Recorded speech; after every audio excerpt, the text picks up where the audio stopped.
Hey everyone, welcome to my channel. My name is Solostyx, and today we're going to do something very special. Normally I play games on my channel, but it's December. I'm wrapping up my Scarefest, and I thought it would be a fun thing to do a story reading on my channel. This is a book I found online. It is called A Die Hard Christmas. And yes, pun intended, I'm a die-hard fan who believes fully that Die Hard is a Christmas movie. And if you don't agree with me, prove me wrong. So without further ado, let's read together A Die Hard Christmas. A Die Hard Christmas, the illustrated holiday classic, written by Doogie Horner and illustrated by J.J. Harrison. 'Twas the night before Christmas, and up in the tower, everyone was partying, except for one wallflower. John McClane missed his wife. Things just weren't the same, since Holly had moved west and changed her last name. He tried to win her back, but still she said no, while unbeknownst to them, there was trouble below. A truck had pulled up, and who should disembark but 14 men whose intentions were dark. They spoke not a word and unloaded big crates. They cut the phone lines and locked all the gates. Carl swept the ground floor, shooting every guard dead, while visions of bearer bonds danced in his head. John took off his shoes, making fists with his toes. It actually works. Well, what do you know? When out in the lobby there arose such a clatter, he sprung to the door to see what was the matter. When what to his wondering eyes should appear, holy crap, there are terrorists here. John hid under the table where no one could see and watch Hans question Mr. Takagi. I'm going to count to 3. There will not be a 4. Give me the codes to open the vault door. I don't know the codes, so go ahead and shoot. Okay, said Hans Gruber and ruined Takagi's suit. John tried to call the cops by pulling an alarm, but instead called the bad guys who tried to cause him harm. But John killed Tony, who had very small feet, and sent him to the terrorists as a Yuletide treat. He put a Santa hat on the German and said, eyes all aglow, wrote, now I have a machine gun. Ho, ho, ho.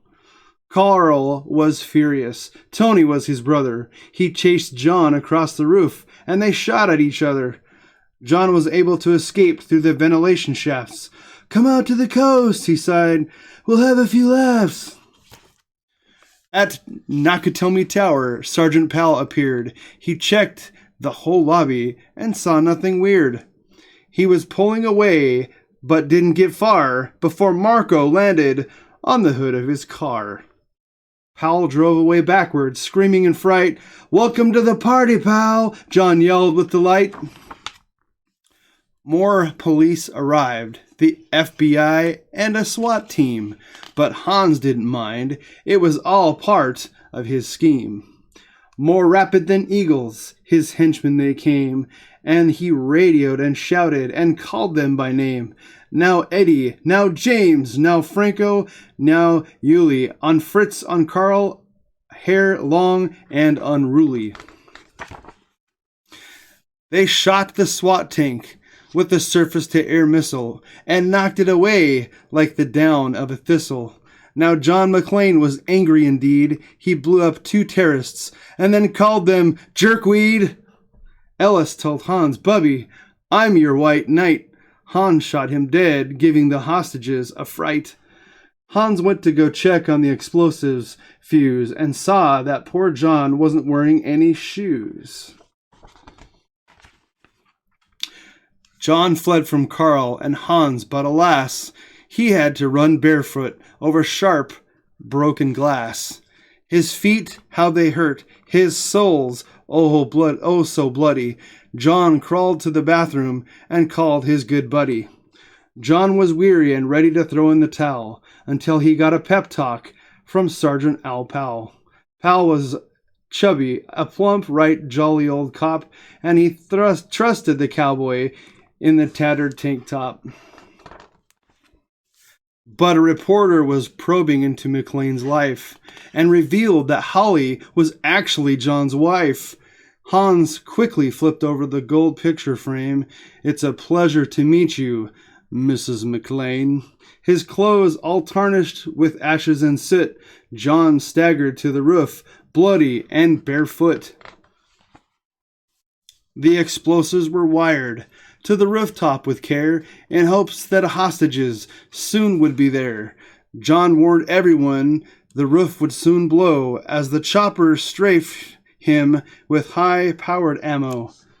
Around his waist he tied a fire hose tight and, screaming an oath, jumped into the night. He dangled in the air and gritted his teeth while flames encircled the tower like a wreath. Fiercely fighting his way back inside, John yelled out, "Hans!" He was done trying to hide. He limped to the vault like an old man on crutches, only to find Holly in his filthy clutches. John dropped his gun, put his hands on his head. It seemed he and Holly soon would be dead. But with a secret gun taped to his back, John shot Hans in a surprise attack. Hans fell out the window, still holding Holly's arm, and slowly, deliberately raised his firearm. The tenacious villain held on by his nails until John unhooked Holly's watch and said, "Happy trails." Bearer bonds fluttered like fresh fallen snow as Holly embraced her blood-spattered bow. So Merry Christmas to all.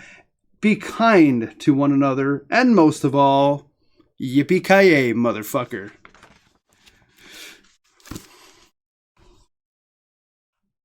And there you have it. A Die Hard Christmas. I hope you guys enjoyed this book. I thought it was very clever. It plays back to the nostalgia of Night Before Christmas. And being a Die Hard fan, yeah, I think it was great. So hope you guys enjoyed this.